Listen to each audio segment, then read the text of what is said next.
Espace TV, le 22h.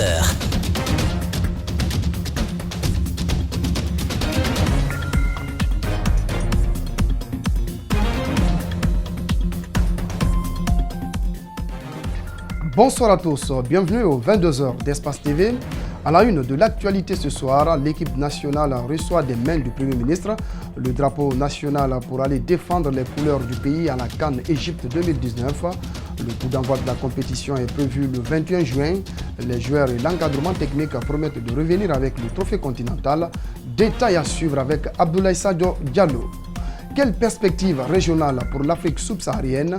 La question est au centre d'une rencontre tenue ce vendredi à la Banque centrale, co-organisée par la BCRG et le FMI avec pour enjeu majeur la croissance globale en Guinée. En Algérie, les manifestants affluent dans le centre d'Alger malgré de nombreuses arrestations auxquelles a procédé la police et scandent notamment leur refus du dialogue proposé dans la semaine par le chef de l'armée.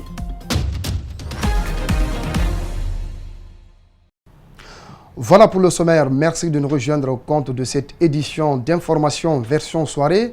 Le Sili national vient de recevoir officiellement le drapeau de la Guinée pour aller défendre les couleurs du pays à la CAN Égypte 2019, prévu du 21 juin au 14 juillet. Présidé par le Premier ministre Kassory Fofana, l'événement s'est tenu ce vendredi au ministère des Affaires étrangères en présence des autorités sportives et administratives. Le capitaine du Sili national promet de revenir avec la coupe cette année. Reportage Abdoulaye Sadio Diallo, Aboubakar Din Kamara. Kassory Fofana remet l'emblème de la Guinée au capitaine du Sili national, Ibrahima Traoré. C'est pour défendre les couleurs et l'honneur du pays à la 32e édition de la Coupe d'Afrique des Nations de football Égypte 2019. La FEGIFOOT dit avoir confiance en l'équipe et à ses potentialités. Elle fonde beaucoup d'espoir quant à la réussite du Sili dans cette compétition. Promettre à vous et au peuple de Guinée une meilleure représentation digne de notre patrie, de laquelle ils reçoivent désormais mandat de prendre part à cette compétition continentale. Plus ambitieux, le ministre des Sports espère que les poulains de Paul Put vont soulever le trophée continental cette année. La remise du tricolore national est un appel à votre sens et une pique de votre devoir patriotique pour la défense de l'honneur de la patrie. Pour Ibrahima Traoré, la 12e participation de la Guinée à la CAN sera l'année de la consécration. Au nom de toute l'équipe, qu'on fera tout vraiment pour rendre une fierté à ces Guinéens qui en ont besoin. Et on se porte garant et je m'engage à ce qu'on va réaliser la meilleure compétition que la Guinée ait jamais vue. Pour accompagner l'équipe nationale, les moyens ne feront pas défaut, réagit le Premier ministre Ibrahima Kassory Fofana. Il compte surtout sur les promesses des joueurs et de leur coach. Vous avez dit que vous irez plus loin que la Guinée n'a jamais fait.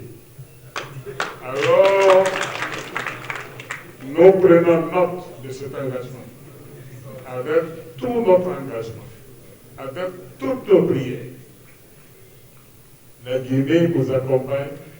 La sélection guinéenne quitte Conakry ce samedi à 13h pour rallier Marrakech, où elle effectuera une préparation de 2 semaines avant de rejoindre l'Égypte. Pour ce déplacement, un vol spécial a été affrété, souligne Kassory Fofana. La CAN 2019, c'est du 21 juin au 17 juillet. Justement, on reste dans le même registre pour dire que dans son discours plein de chaleur, le coach du Sili national a promis de faire un bon parcours avec l'équipe nationale lors de cette compétition. Paul Put décide même de ramener le trophée en Guinée. Ses propos sont recueillis par nos reporters. On l'écoute.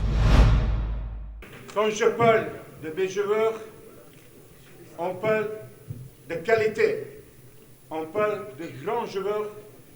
Malheureusement, qu'ils n'ont pas prouvé déjà quelque chose pour le pays, mais maintenant, ils sont prêts pour donner le choix, pour donner la fierté au public guinéen.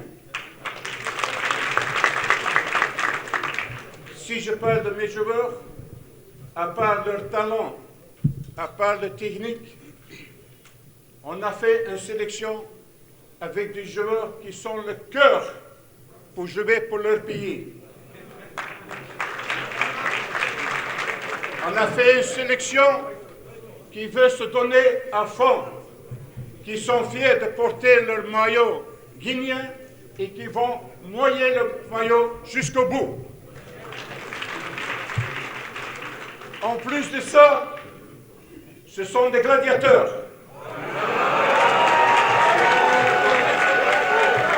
Ce sont des gladiateurs qui vont faire le combat à chaque jour, à chaque semaine, jusqu'au bout, jusqu'à la fin. Moi, je peux le dire, les gladiateurs, nous sommes prêts? Oui! Nous sommes prêts? Oui! Nous sommes prêts? Oui! Monsieur le Premier ministre, pour terminer, je te promets que nous serons votre meilleur ambassadeur de la Guinée de tout le temps. Merci.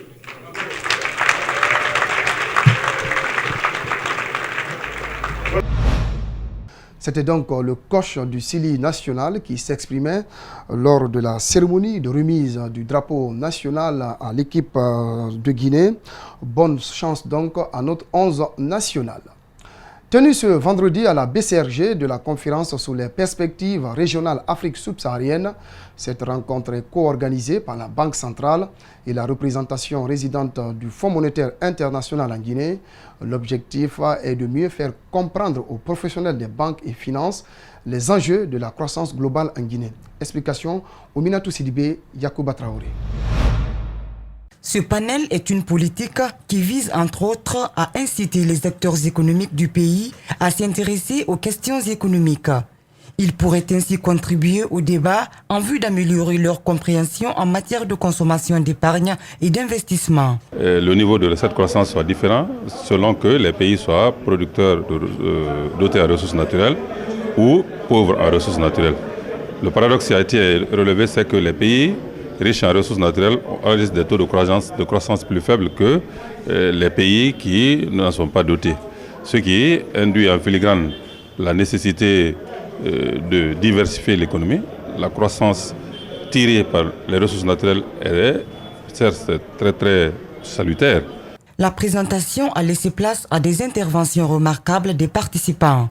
Ils ont compris et apprécié le niveau de la croissance dans les pays de l'Afrique subsaharienne. Cet atelier nous a permis de mieux comprendre les enjeux, de mieux comprendre la situation très spécifique de la Guinée et qui est très intéressante aussi et qui nous permettra, je pense, de donner un boost à l'économie et à la façon de travailler.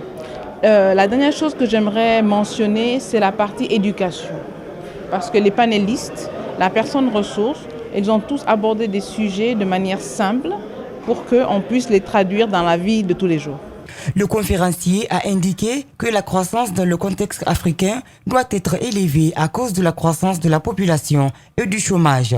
Il propose donc: il faut créer beaucoup de postes de travail pour la génération jeune et résoudre beaucoup de problèmes sociaux qui existent à ce moment dans le contexte africain. Cette conférence s'inscrit dans le cadre de la politique instituée par la Banque centrale pour participer à l'éducation économique financière des Guinéens comme composante incontournable de l'inclusion économique et financière.